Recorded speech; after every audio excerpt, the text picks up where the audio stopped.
Welcome back to the Ifs and Puts Golf channel. I want to talk about a situation I'm not too proud about. A few days ago, playing in the annual Captain's Prize competition at my home golf club, I ended up walking off the course. Not because the weather had turned, not because I had suffered an injury, but because I'd simply had enough. On the 9th hole, and after my 5th scratch, I turned to my playing partners and I broke the bad news. And to be fair, they completely understood, which helped me a lot.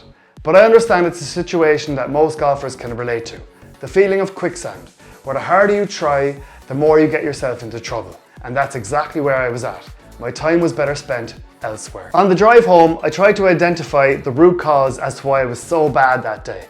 Now, there are many factors. However, at the moment, I'm so deep in the weeds of the technical side of the sport that it's only causing me issues. But it's something that I know I have to get through, and it's part of the journey becoming a more technically proficient golfer, which is why the Ifs and Puts Golf channel even exists. So while I struggled to get off the tee box, it also stoked my mind back to a conversation I had back in March on the GolfStrong Golf and Wellness trip. Speaking to one of my friends at one of the dinners, we talked about why does one fundamentally play the game of golf, and we scaled it down to 4 main factors: the mastery, the competition, the social side, and the health-related benefits. I'm not too interested in winning at the moment because I know as a high handicapper that isn't exactly realistic to a point. The social side definitely plays a role, but it's not why I'm there, and neither is it because of the health-related benefits. I love practicing. I love being on the range on a warm summer's evening, hitting different shots, trying to improve, videoing my swing, and seeing if there's been any changes.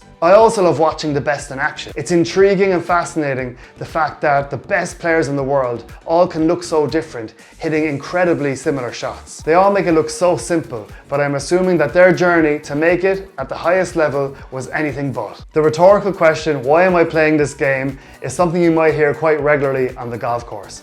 And sometimes the conversation moves on.